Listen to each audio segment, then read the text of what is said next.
कोई भी सपना साकार करने के लिए सबसे जरूरी है सही कोच का होना। चुनिए आयुष दर्पण डिजिटल को और करे अपनी क्लिनिकल आयुर्वेद सीखने का सपना साकार। Download the app now.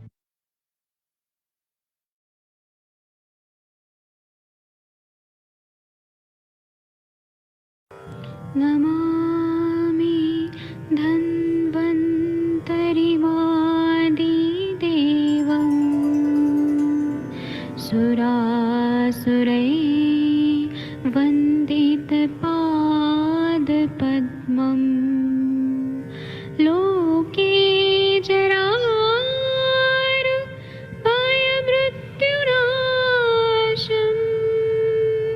दातारमीशं विविधौषधीनां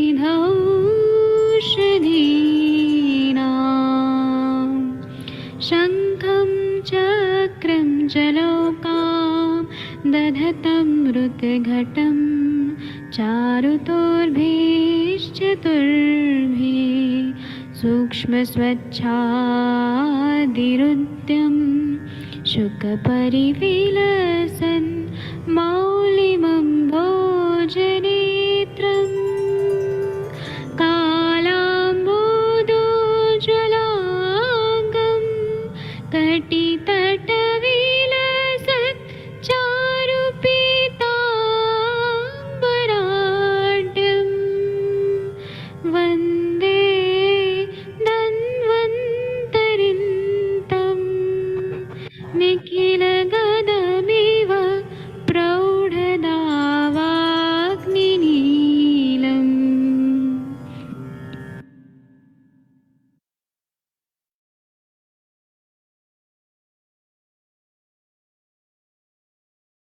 प्रणाम सभी लोगों को। मैं वैद्य अरविंद पाठक पुणे महाराष्ट्र से आप सभी लोगों का स्वागत करता हूं। सभी लोगों को कोटि कोटि प्रणाम करता हूं। आइए आज हम लोग पंचामृत के बारे में जो आयुर्वेदीय महत्व है वो हम लोग डिस्कस करेंगे।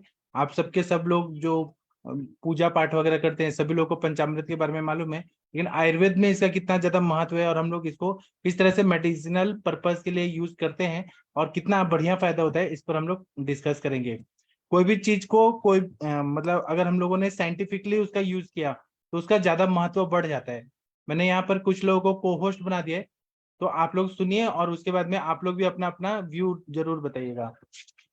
जब भी हम धार्मिक कोई भी काम करते हैं सनातन धर्म में, तो पूजा पाठ होने के बाद पंचामृत का नैवेद्य या पूजा चलते टाइम हम लोग भगवान की मूर्ति को पंचामृत से स्नान जरूर कराते हैं।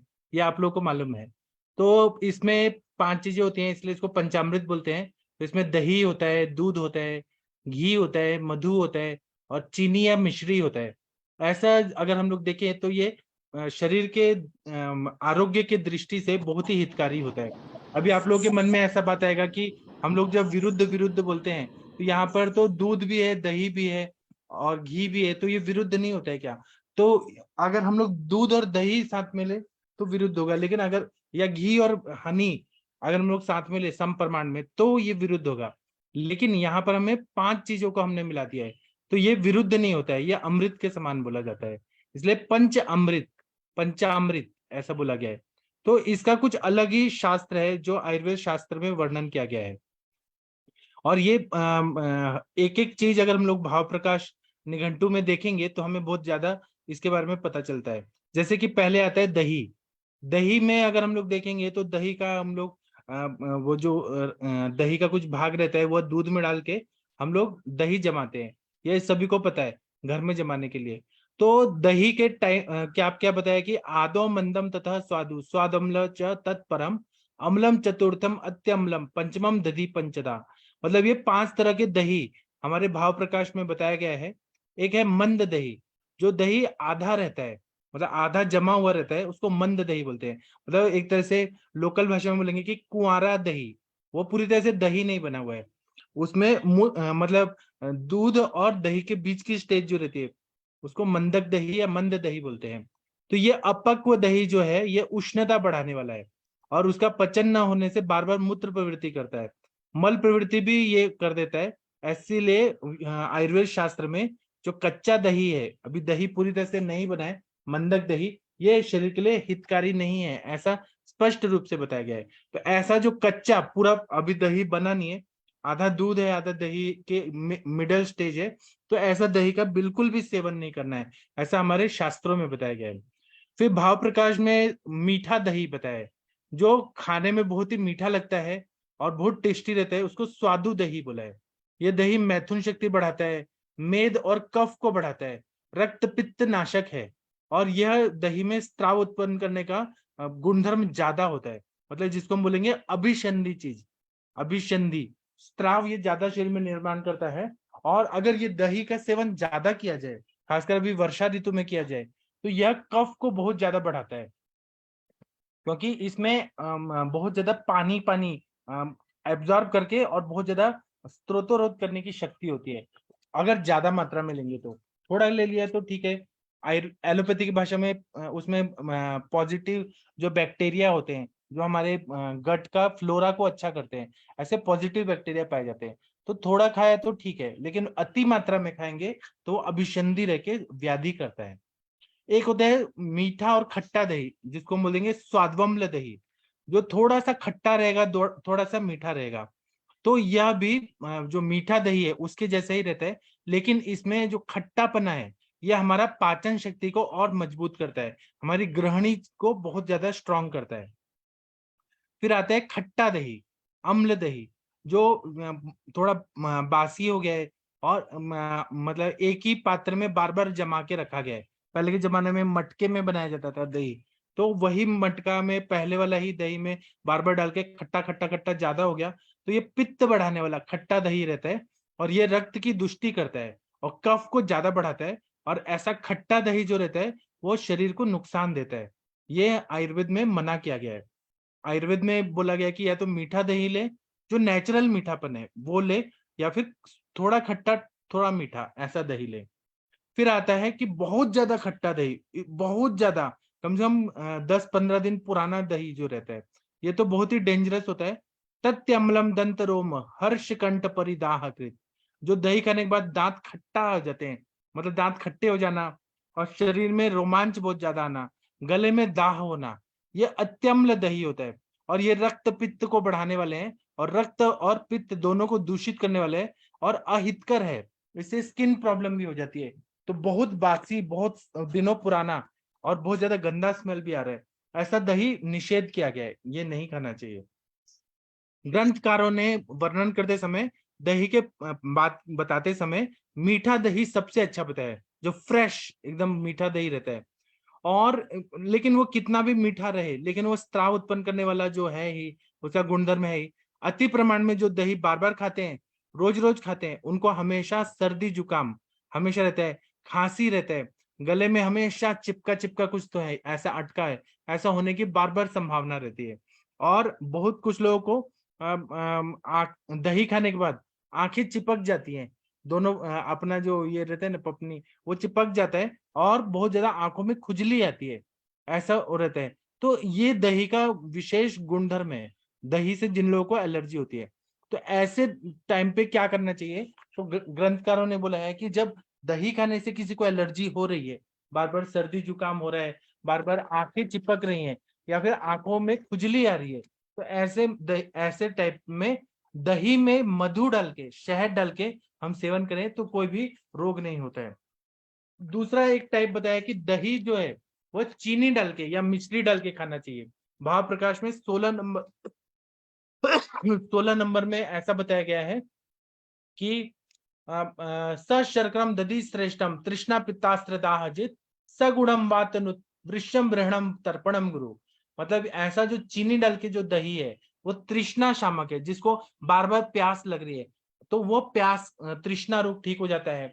ये रक्त विकार नाशक है, मतलब ब्लड की जितनी भी बीमारियां हैं, तो चीनी डाल के जो दही रहता है वो उत्तम बताया गया है, और दाह का शमन करने वाला है। और दही और गुड़ मिला लिया, पहले के जमाने में बचपन में माताएं बहनें जब भी बच्चा को एग्जाम देने जाता था या युद्ध में जाता था तो दही गुड़ खिलाया जाता था। तो उसका क्या गुणधर्म है कि वायु का शमन करता है, मतलब माइंड में ओवर थिंकिंग नहीं लाता, मन में भी वायु ज्यादा बढ़ जाए तो बहुत निगेटिविटी आती है, व्याकुलता बढ़ सकती है। तो ये वायु का शमन मन पे शरीर पे करता है।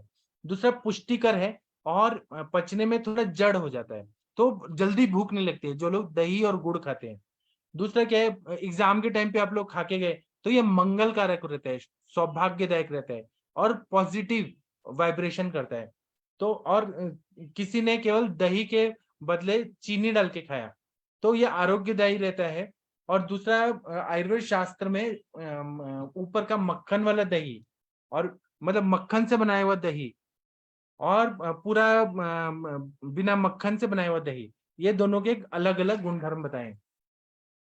जो लोग जब दूध के साथ दही बनाते हैं और मक्खन डाल के दही बनाते हैं, है ना, तो मक्खन डाल के जो मतलब ऊपर का जो लेयर रहता है उसके साथ में जो ऊपर का जो क्या बोलेंगे छाली जो रहता है उसके साथ में जो दही जमाया जाता है ऊपर का लेयर के साथ, तो वो स्निग्ध रहता है, वात शामक रहता है, कफ बढ़ाने वाला रहता है, वात शामक रहता है, ये पचने में जड़ रहता है।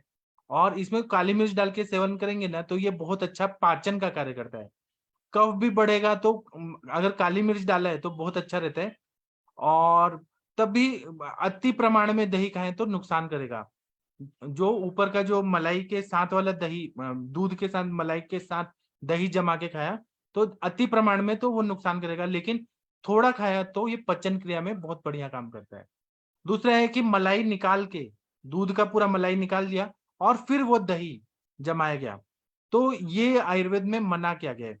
ये बोलते हैं कि वायु का बढ़ाने वाला है और शीत गुणात्मक रहता है, पचने में हल्का रहता है, लेकिन यह मतलब अगर लूज मोशन है तो बिना मलाई वाला जो दही रहता है वो मल को रोक देता है, रुचि उत्पन्न करता है। तो जैसा करने रुचि उत्पन्न करने के लिए आपको चाहिए तो बिना मलाई वाला दूध का दही जमाए तो वो ज्यादा अच्छा रहता है। दही में जो ऊपर का जो घन पदार्थ रहता है उसको दही का सर बोला जाता है।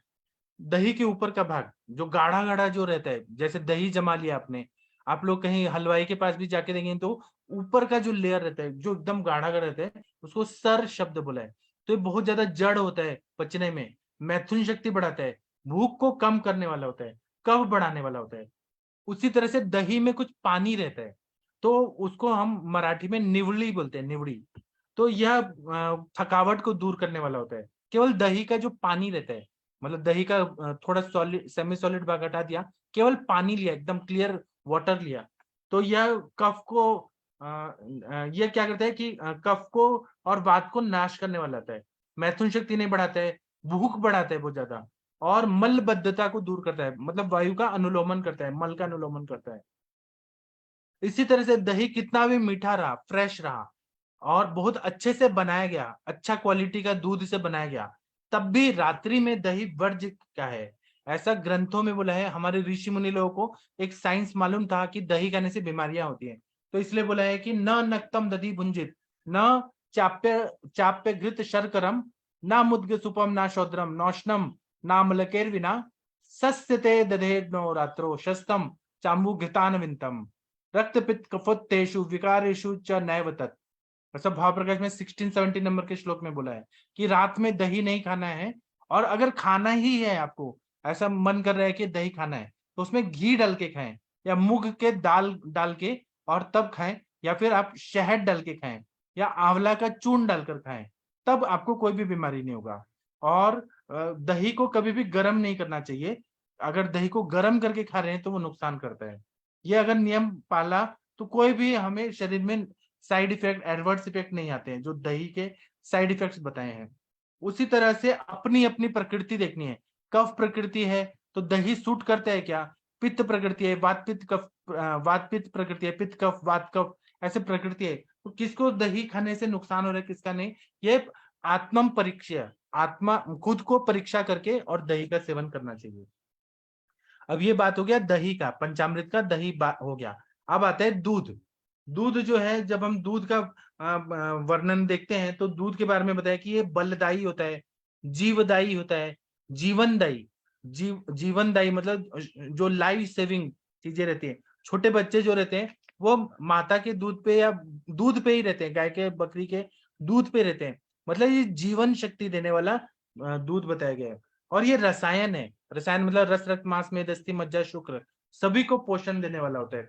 इसलिए दूध को पय और अमृत बोला गया है, ये अमृत के समान गुणकारी है। और जब समुद्र मंथन हुआ था तो कामधेनु गाय आई थी, और कामधेनु गाय ने इतना अच्छा दूध दिया कि अमृत के समान वो दूध था। और जब आप ऋग्वेद पढ़ेंगे तो ऐसा बताया कि वेदकालीन जब भारत था, जब ये आर्य लोग जब भारत में आए, तो उन सब लोगों ने पहले तो वो खाना बदोश थे, इधर उधर भटकते रहते थे, जैसे कि ये कबीले में ऐसे भागते रहते थे। लेकिन जब उन्होंने गाय पालन शुरू किया तो फिर वो लोगों ने घर बनाना शुरू किया, घर गृहस्थी किया। तो गाय को बहुत ज्यादा महत्व दिया गया है ऋग्वेद में। और गाय को गाय में सभी देवता निवास करते हैं ऐसा भी बोला गया है, क्योंकि गाय आई तभी मतलब ये लोग एक जगह रह के घर गृहस्थी बनाना शुरू कर दिए। तो और क्या बोला गया है कि सभी दूधों में सर्वश्रेष्ठ जो है वो माता का दूध रहता है। और विचार किया हमने तो ऐसा बताया गया है कि गाय का दूध तो सबसे अच्छा रहता है। गाय का जो धारोष्ण दूध रहता है, फ्रेश दूध, वो बहुत अच्छा रहता है। ऐसे बोले धारोष्णम गोपयो बल्यम लघु शीतम सुधा समम, मतलब जो धारोष्ण दूध रहता है, फ्रेश गाय का दूध जो निकल रहा है वो बहुत ज्यादा बलदायी रहता है, पचने में हल्का रहता है, अमृत समान गुणकारी होता है। तो एकदम धारोष्ण दूध पीने के लिए बोला है। लेकिन वही आपने आधा घंटा रख दिया तो धारोष्ण दूध नहीं होगा। दूध जो होता है वो बहुत गुणकारी होता है। लेकिन जिस व्यक्ति को दूध से एलर्जी है, लैक्टोज एलर्जी है, इंटॉलरेंस है, तो उनको तो पचने में बहुत ज्यादा तकलीफ देता है, अजीर्ण करता है, या ग्रहणी दृष्टि है, उनको गैस करता है, लूज मोशन करता है। तो ऐसे समय में दूध में शुंठी डाल के या पिपली पाउडर डाल के बॉईल करके तब पीना चाहिए, ऐसा बताया गया है। शुंठी जो है वो पाचक है और दूध का पचन व्यवस्थित होने में मदद करता है। पिपली भी पाचक है और कफ निर्माण होने में प्रतिबंध का कार्य करता है। छोटे बच्चे या वृद्धावस्था में पचन क्षमता नाजुक होती है, वृद्धावस्था में भी नाजुक होती है और बच्चों में भी नाजुक होती है। तो क्या करना है कि आधा दूध लेना है, आधा पानी लेना है, गर्म पानी, और इसमें मिक्स करके वह पीने के लिए देना है। तब ये पिएंगे तो ये पचने में हल्का हो जाता है और किसी को भी तकलीफ नहीं देता है। तो बच्चों को और वृद्ध लोगों को दूध में पानी डाल के देने के लिए बोला गया है। दूध उबालते टाइम कितना प्रमाण में बॉईल करना है, इसके लिए भी ग्रंथों में उल्लेख किया गया है। जलेन रीतम दुग्धमति पक्वम यथा यथा तथा तथा गुरु स्निग्धम वृषम बल विवर्धनम, मतलब पानी न डाल के दूध एकदम ओरिजिनल प्योर, जितना हमने डाल के बॉईल किया वह जितना बॉईल किया उतना पचने में जड़ होता है और बलवर्धक भी रहता है, पचने में थोड़ा हैवी रहता है। और यह इसी तरह से दूध में हम लोग और बॉईल किया तो उससे महाराष्ट्र में बासुंदी नाम का डिश बनता है, या फिर मावा या खावा ऐसा चीज बनता है। और ये पौष्टिक रहता है, पचने में जड़ रहता है। और जितनी भी मिठाइयां हैं दूध की वो सब मावा से बनती हैं। और जिनकी भूख उत्तम है, पचने की शक्ति अच्छी है, ऐसे व्यक्तियों को ये जो मावा और बासुंदी ये चीजें खाने का स्वाद जरूर लेना चाहिए। और फिर दूध में खीर बना के लोग लेते हैं या फिर सेवइयां बना के खाते हैं। इसी तरह से चीनी डाल के दूध ले लिया तो कफ को बढ़ाता है और पित्त का शमन करता है। गर्म दूध, ठंडा दूध नहीं, गर्म दूध, मतलब थोड़ा सा ल्यूकवार्म। और मिश्री डाल के दूध ले लिया तो ये वीर्यवर्धक है, त्रिदोषक ने ऐसा काम करता है। तो मिश्री युक्त दूध सर्वश्रेष्ठ बताया गया है। अगर गुड़ डाल के दूध बनाया गया तो जिनको भी बर्निंग मिक्चुरेशन हो रहा है, यूरिनरी ट्रैक्ट इन्फेक्शन है, तो उनका बर्निंग मिक्चुरेशन ठीक हो जाता है गुड़ डाल के जो दूध पिया है तो। और लेकिन ये भी अगर ज्यादा मात्रा में लिया तो कफ को बढ़ा देता है, दूध और गुड़। इसी तरह से चीनी, मिश्री, गुड़ में से जो भी डालेंगे तो अलग अलग शरीर में परिणाम दिखाई देते हैं। आयुर्वेद शास्त्र में औषध सेवन करने के लिए अलग अलग टाइम का महत्व है, कौन सा आहार को कब लेना है। तो इसी तरह क्वेश्चन पूछा जाता है कि दूध कब पीना चाहिए, इसको भी बहुत ज्यादा महत्व है। तो भाव प्रकाश में 39 नंबर के श्लोक में बोला है वृश्यम ब्रहणम अग्नि दीपन करम पूर्वानम पीतम पयो मध्यान्हे बलदायकम कफहरम पित्तापहम दीपनम, मतलब प्रातः काल में सेवन किया हुआ दूध जो रहता है वो पुष्टिकर रहता है, मतलब शरीर को मोटा करता है, पुष्टि करता है, भूख को बढ़ाता है, शुद्धा बढ़ाता है। दोपहर में सेवन किया तो बल देता है और बलदायी होता है और कफ पित्त नाशन करता है। रात में अगर लिया तो दूध पीना है तो केवल दूध पीना चाहिए, ऐसा ग्रंथ में बोला गया है। और खाना के साथ में या खाने के साथ में अगर दूध ले लिया या फिर दूध पी के अगर सोए तुरंत दूध पिए और सो गए, तो ये अजीर्ण को उत्पन्न करता है। और खाने के साथ में तो निषेध किया गया है, नमक के साथ नहीं लेना है, लेकिन अगर खाने में भी दूध ज्यादा सेवन करेंगे तो यह अजीर्ण करता है, और अजीर्ण हो गया तो नींद अच्छी नहीं आती है, ऐसा ग्रंथों में बोला गया है। इसी तरह से भाव प्रकाश में, तो इसलिए रात्रि में ना ले दूध, ऐसा बोला गया है। जिनको आदत है, ओक साथ में हो गया है, अभ्यास से साथ में, उनके लिए ही ऐसा नियम नहीं है। लेकिन नॉर्मली रात को दूध नहीं पीना है, पीना है तो सुबह सुबह पिए, या फिर रात दोपहर के टाइम पे लिए, और रात में जिनको साथ में है वो लोग ले सकते हैं। इसी तरह से भाव प्रकाश में 40 नंबर के श्लोक में बोला है, बंदती पेयम निशी केवलम पयो भोजम न ते नेहम सहोदनादिकम। मतलब रात में खाना को स्किप करना चाहिए, रात को खाना न खाए, टाल दें, और शाम को जल्दी लेके खाना न खा के, और जितना जल्दी हो सके वह दूध का सेवन कर सकते हैं। और नहीं तो दूध को पहले ले लें, खाने के 1-2-3 घंटे पहले ले लें, और बाद में रात का खाना खाएं, तो अजीर्ण आदि लक्षण नहीं होते हैं। लेकिन खाना खा के तुरंत आप अगर दूध पिएंगे और आपका अग्नि अच्छा नहीं है, आप एक्सरसाइज नहीं करते हैं, तो ये अजीर्ण करता है, आधमान करता है। इसी तरह से कुछ लोगों को आंखों की जलन होती है, फिर मेडिसिन लेना जरूरी होता है, लेकिन आंखों में जलन होती है, तो इसमें क्या करना है कि आंखों में जलन हो रही है ना, तो आंखों के ऊपर दूध में डुबाया हुआ जो कॉटन है, गॉज पीस या कॉटन स्वैब है, उसको डुबो के और वह आंखों के ऊपर रखें, तो ठंडक मिल जाती है, बहुत अच्छा फायदा होता है। इसी तरह से बहुत ज्यादा दाह हो रहा है और त्वचा बहुत ड्राई हो रही है, ऐसे में क्या करना है कि चेहरे पे क्या करना है, तो दाल लें, मसूर दाल का आटा लें या चने का आटा लें, दूध लें, मक्खन लें और शहद लें, और ये मिक्स करके और चेहरे पे लगाएं, और चेहरे पे लगा के और साबुन के बदले में इसका सेवन अगर पूरा बॉडी में लगा के पानी से धोएं तो बहुत अच्छा फायदा होता है। अगर पेट साफ नहीं हो रहा है तब भी वो पूरी तरह से हीट को कम कर देता है। इसी तरह से अगर गरम घी डाल के अगर सेवन किया तो बहुत अच्छा, दूध में घी डाल के सेवन किया, क्योंकि ऐसा बोला है कि नहीं घृतम क्षीर घृताभ्यासम रसायनानम श्रेष्ठम, मतलब घी और दूध का सेवन, घृत क्षीराभ्याम, मतलब घी और क्षीराभ्याम द्विवचन है, तो घी और दूध के साथ अगर मिक्स करके अगर लिया जाए तो रसायन में श्रेष्ठ बताया गया है। तो इसी तरह से अगर नियम पूर्वक दूध का सेवन किया जाए तो अमृत के समान ऐसा बताया गया है। लेकिन आप खाने के बाद तुरंत रात का डिनर किया है और आपने 5 मिनट के बाद दूध का सेवन कर लिया तो अजीर्ण करता है, विरुद्ध भी रहता है। अब तीसरा आता है घी, आपके स्क्रीन पे भी घी दिख रहा है। तो पहले क्या करना है कि पहले पहले तो गरम गरम चावल बनता है, तो उसमें घी डाल के और उसमें दाल डाल के उसका सेवन करें, तो ऐसा सुख तो कहीं नहीं है दुनिया में, जन्नत है वो।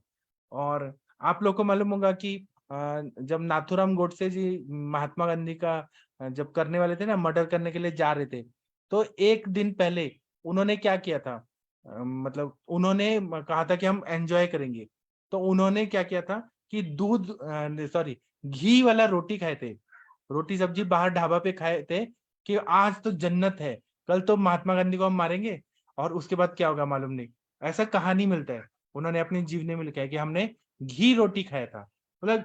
और यहाँ पे ग्रंथों में बोला है कि गरम गरम चावल पे दाल डाल के और घी का धार छोड़ के ऐसा खाना खाएं, तो ऐसा सुख कहीं पर भी नहीं है, ऐसा तो देवताओं को स्वर्ग में मिलता है।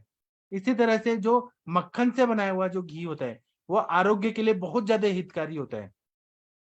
बहुत सारे लोग ऐसे डरते हैं कि वजन बढ़ जाएगा, तो इसलिए घी जो रहते हैं वर्ज्य करते हैं, लेकिन ये गलत है।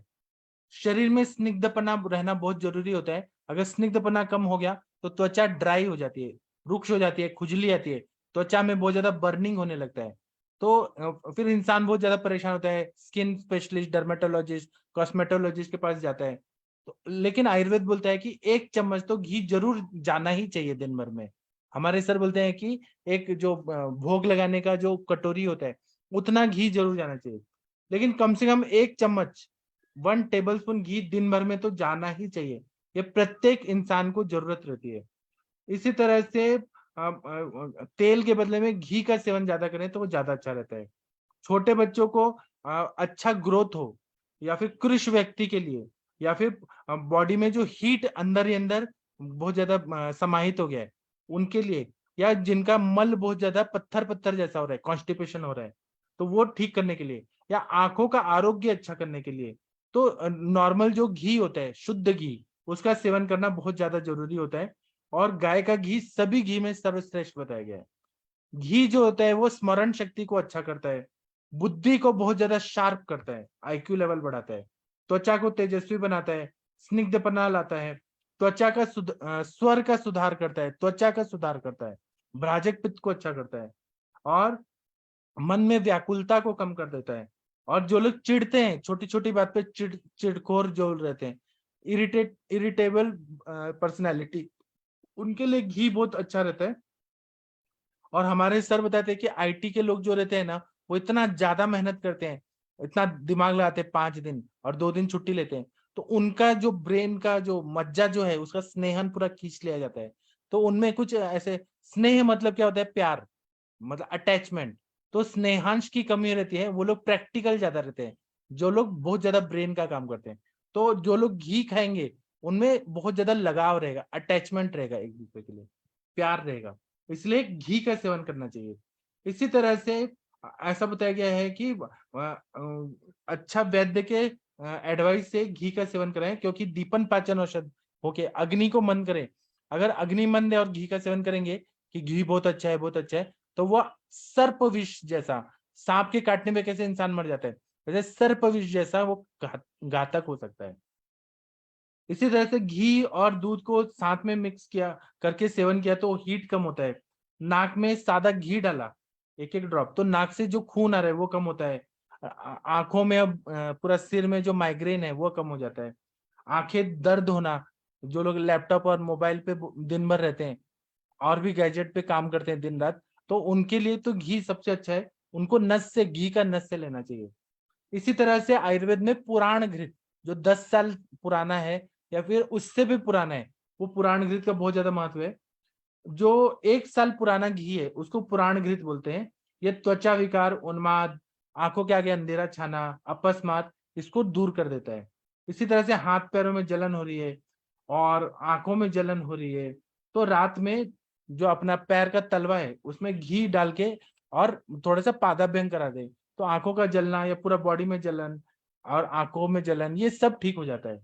इसी तरह से पुराना जो घी रहता है उसका लेप लगाने से ये पुराने से पुराना जख्म या सीवियर जो एक्यूट या क्रॉनिक वुंड रहता है वह ठीक हो जाता है।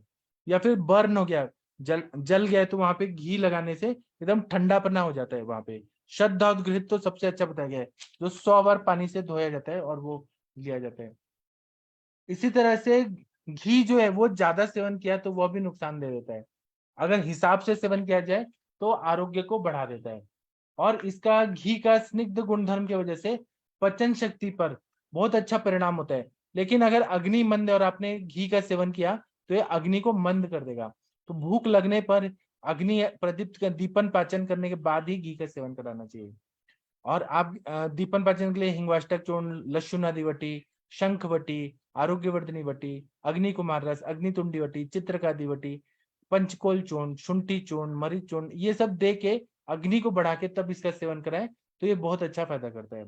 जो लोग बैठे बैठे रहते हैं दिन भर, और जैसे वो कल मैडम बता रही थी ना, सदा तुरा रोगी ही, तो वो कौन है, तो बताया कि वैश्य लोग, मतलब संस्कृत में ऐसा बोला, श्रोत्रिय लोग जो वेदों का पाठ करते हैं, या फिर लेडीज लोग, और जो व्यापारी वर्ग है, ये लोग हमेशा, क्योंकि वेगों को धारण करते हैं, बैठे रहने का काम करते हैं, तो ऐसा ग्रंथों में बताया गया है कि ये जो सदा तुरा रोगी रहते हैं, तो उसमें अगर पिप्पली का सेवन करके या फिर उस योग्य प्रमाण में घी का सेवन किया तो आरोग्य संपन्नता को बढ़ाता है और आरोग्य को टिकाए रखता है।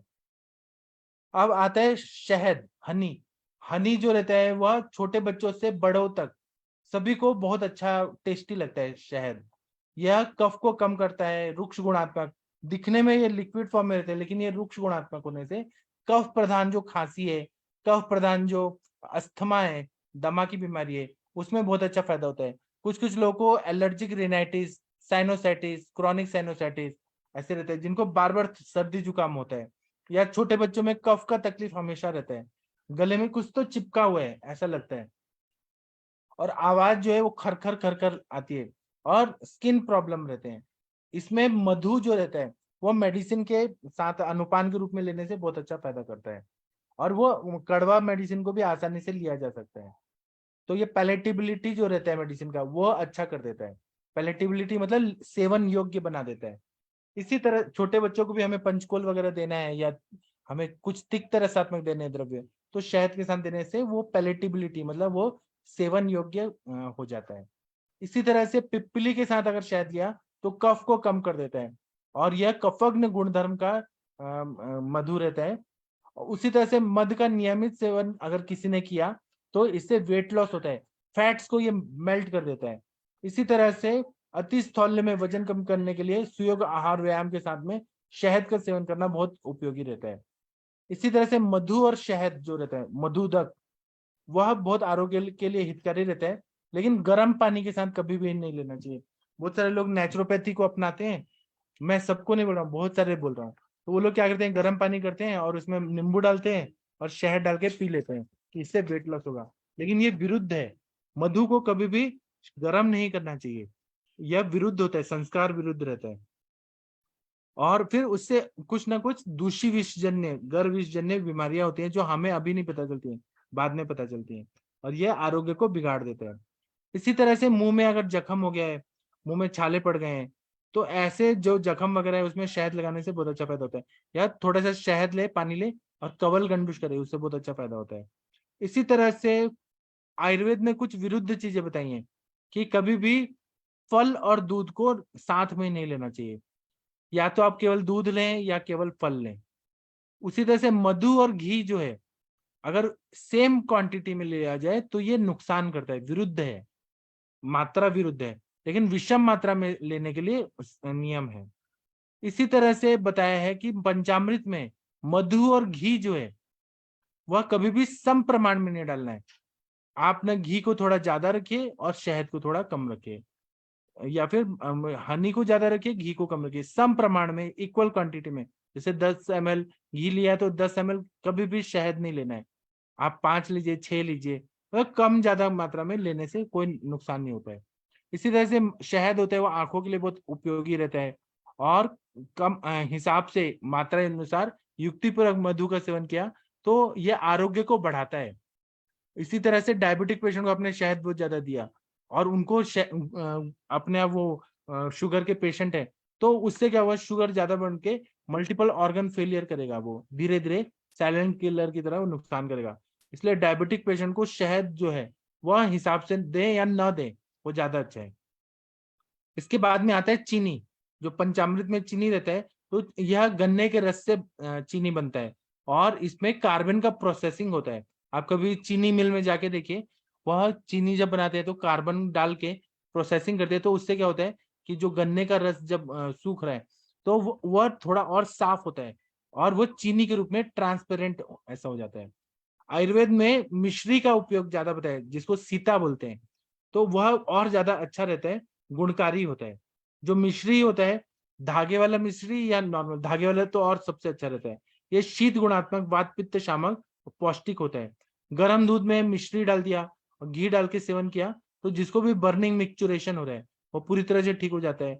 या फिर जिसको लूज मोशन है, उल्टी आ रही है, थकावट है, तो उनको ये सब कम करने के लिए, लूज मोशन, उल्टी और थकावट दूर करने के लिए चीनी और पानी डाल के अगर सेवन किया जाए, चीनी का शरबत, तो बहुत अच्छा फायदा करता है।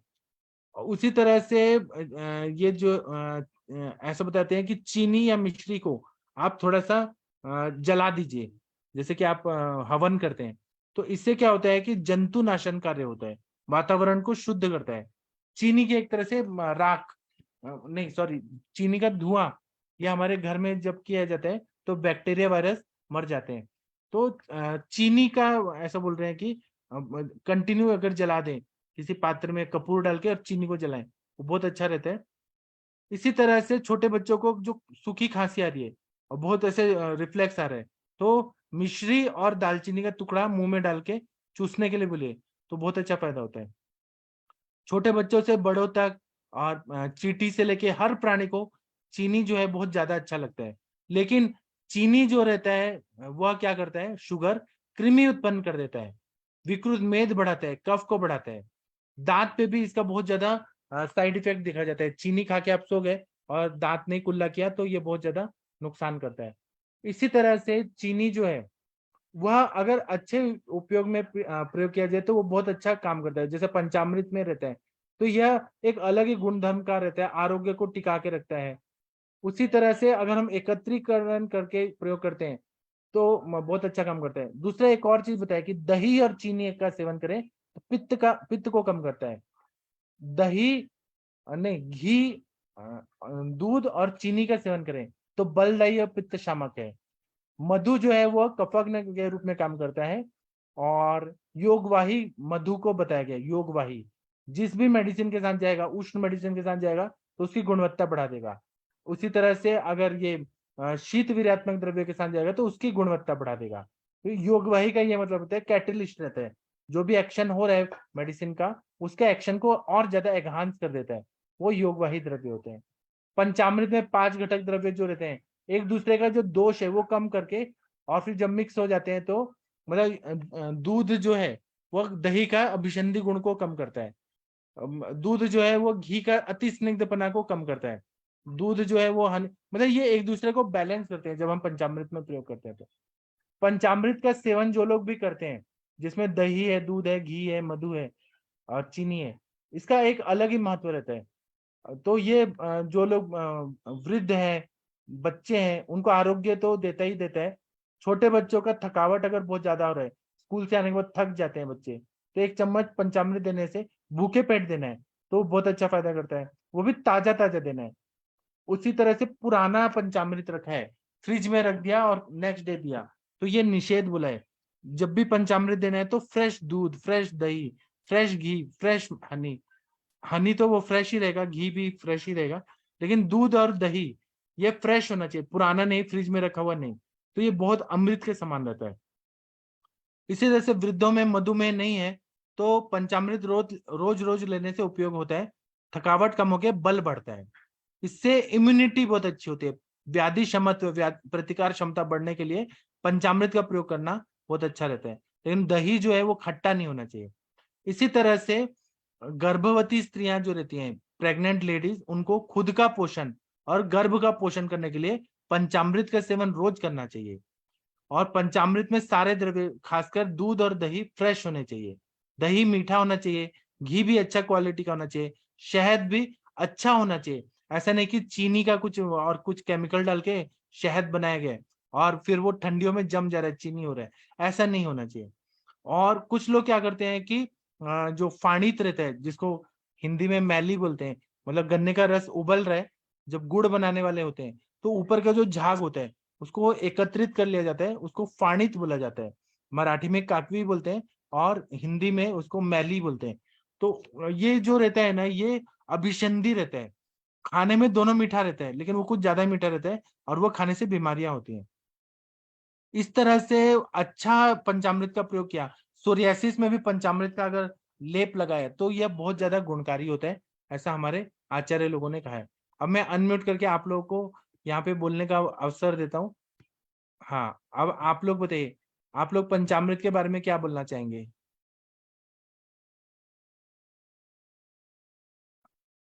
इसमें मात्रा जो है वो सम प्रमाण में ले, लेकिन घी और शहद जो है वो विषम मात्रा में होना चाहिए। ये राजकुमार जी ने पूछा है। मंदाकिनी मैम, आप कुछ बोलना चाहेंगी? अनम्यूट कर पा रही हैं? मंदाकिनी मैम, पंचामृत के बारे में कुछ बोलिए आप। आदित्य सर, आप कुछ बोलना चाहेंगे? आप पंचामृत खाते हैं आदित्य सर? सर मैंने बस दिवाली होली फेस्टिवल्स में खाया है सर, लेकिन बस एक चीज मैं बोलना चाहूंगा कि जैसे जब भी हाई टेम्परेचर किसी भी भोजन पे लगता है, जैसे शक्कर पे हाई टेम्परेचर लगता है, सॉरी गन्ने के उस पे हाई टेम्परेचर लगता है, उसको क्रिस्टल्स बनाते हैं, तो क्या है वो अग्नि उनका खुद का वो देने लगती है, मतलब खुद की एंटिटी। जैसे हम मिट्टी पे अगर हाई टेम्परेचर लगाए तो घड़ा बन जाता है, फिर घड़े को पचाना मुश्किल होता है क्योंकि अग्नि वहां पे खुद को उसको बाइंड कर देती है। ऐसे ही जब हम खाने वाले पदार्थ को हाई टेम्परेचर देते हैं तो ट्रांस में बदल जाते हैं, ऑयल वॉयल देखा गया है। लेकिन जो कुछ भी हो, कार्बोहाइड्रेट्स हैं वो भी इस तरीके से हो जाते हैं कि नॉन एसिमिलेबल टाइप के हो जाते हैं, क्योंकि अग्नि उनको खुद की एंटिटी देने लगती है। तो जैसे अगर हम शक्कर खाते हैं, भले ही वो घुल जाती है, लेकिन सूक्ष्म लेवल पे ना वो पूरे शरीर का हिस्सा नहीं बनती है, तो वो दिक्कतें देती है। तो सर एक जो आपने बोला था, और जी सर बस यही ऐड करना था। जी। और शशि मैम, आप कुछ बोलना चाहेंगी पंचामृत के बारे में? हाँ जी सर, गुड इवनिंग सर। जो पंचामृत हमने आज तक खाया है या जो यूज किया है वो नॉर्मली तो वही पूजा वाला है, जिसमें दूध बहुत ज्यादा रेशियो होता है। दही हालांकि कई बार कम होती है, दही बहुत ज्यादा डाल देते हैं, दूध कम डाल देते हैं। मेरे को भी वही सवाल पूछना था, जैसे सर ने जो पूछा कि रेशियो, मान लीजिए घी और हम इसका शहद का अलग अलग कर ही देंगे, विषम प्रमाण में होगा, लेकिन क्या कहीं पर इसका कॉन्टेक्स्ट है कि क्या क्या रेशियो होना चाहिए दूध दही? क्योंकि जो पूजा का बनता है उसमें तो बस ये होता है कि 5 ही चीजें डालनी है। पहली बात तो है, आज मैंने सुना है तो मैं यूज तो करूंगी बहुत सारी जगह बता करके, लेकिन एग्जैक्ट सर रेशियो का मिल पाएगा? क्योंकि थेरेपेटिक पॉइंट ऑफ व्यू से इसको यूज नहीं किया है ना अभी तक। कम प्रमाण में बोला गया है, लेकिन अगर हम दूध इतना चीनी डालेंगे तो वो तो बहुत ज्यादा शुगर बढ़ेगा। नहीं, जैसे मान लीजिए अगर मैं 100 ग्राम मिल्क है, 100 ग्राम दही है, 100 ग्राम हमने मिश्री डाली और 100 ग्राम उसमें घी डाल दिया और 50 ग्राम हनी डाल दी, या हाँ, मैं फिर इसमें ठीक ये है। सोच सकती हूँ कि अकॉर्डिंग टू विकार हम यूज करना है, तो कहीं पर हमने घी का अमाउंट ज्यादा कर दिया, कहीं पर हमने हनी का अमाउंट ज्यादा कर दिया, तो हाँ, क्या ये तो बस वही है कि सही इसको है। यूज करें कई सारे लोगों पर, फिर उसके बाद रिजल्ट के बाद ही बता सकते हैं किसके क्या है। हाँ, क्योंकि पूजा वाला तो आपको पता है कि सत्यनारायण भगवान की कथा में जो पंचामृत बनता है तो उसका एक अलग हिसाब किताब होता है। हाँ, कच्चा दूध पड़ता है, कच्चा दही पड़ता है, दही तो कच्ची ही होती, सॉरी, मतलब दूध हमेशा उसमें कच्चा ही डाला जाता है। हाँ। जी सर। तो सर अगर मतलब किसी ने इस पर रिसर्च वगैरह किया हो तो अपना पेपर पब्लिश करे तो पता चले कि एग्जैक्ट क्या है। वैसे तो बहुत अच्छा था, मैं यूज करने को सोचा है कुछ लोग को कराने के लिए सर। और ये तो ग्रंथों में बोला है कि पंचामृत से स्नान करें, मतलब पंचामृत लगा के, जैसे भगवान को पंचामृत से स्नान कराते हैं, हाँ, भगवान को तो कराते हैं। तो अपना स्किन पे क्या इफेक्ट आ रहा है वो देखना चाहिए। रोज जी पंचामृत से सर। स्नान करना चाहिए। जी सर, थैंक यू सर। करेंगे सर, करके तब बताएंगे अभी, क्योंकि अभी तक तो पूजा के पर्पज से ही यूज किया है सर। जी। जी सर, थैंक यू सर। और किसी को कुछ बोलना है इस पे? अर्चना मैम, गंगवार सर, कुछ बोलना है? वर्षा मैम कुछ बोलना चाहते हैं पंचामृत पे आप लोग? श्वेता मैम कुछ बोलना चाहती हैं आप? आरती मैम, हरिहर सर कुछ बोलना चाहते हैं आप लोग पंचामृत के बारे में? चलो, पंचामृत है ना, मंदिर में देता है, कभी तांबे के पात्र में रखता है तो अच्छा नहीं। नहीं नहीं, विरुद्ध है ना वो। हाँ, इसमें नहीं रखना चाहिए। हाँ, विरुद्ध है। और नहाने से सब स्किन अच्छी हो जाती है। हाँ, साल में 2-4 बार हम ऐसा प्रयोग करते हैं नहाने में। जी। ओके। तो सर कोई फेस्टिवल होता है कि ऐसे ही अपने मन से यूज करते हैं नहाने के लिए? नहीं, हम मतलब तो अपने मन से ही करते हैं, कोई फेस्टिवल में नहीं, वैसे ही करता है। अच्छा, थैंक यू सर। ठीक है, और किसी को कुछ बोलना है? वर्षा मैम कुछ बोलना चाहती हैं? जी प्रणाम सर। मतलब सर जिनको बहुत ज्यादा प्यास लगती है और वीकनेस, मतलब ये जीवनी और तर्पणीय काम अच्छा करता है, मुझे ऐसा लगता है। जिसको भी वीकनेस लगती हो, एकदम से भूख, मतलब ऐसे लगता रहता है ना कि अचानक से कि भूख भी बहुत ज्यादा लग रही हो, तो फिर ये पंचामृत देने से उसको ज्यादा फायदा होता है। जी, ठीक है, बहुत अच्छा बताया आपने। आप लोग भी इसका प्रयोग करिएगा, फिर हमें बताइएगा। सोरियासिस में जहाँ पे दाह वगैरह बहुत ज्यादा बर्निंग हो रहा है, उसमें इसको लगाने के लिए हमारे सर ने बताया। ठीक है, और कोई कुछ बोलना चाहते हैं? तो अभी हम सेशन बंद करते हैं, 8:15 पे फिर मिलेंगे। थैंक यू, प्रणाम सभी लोग को।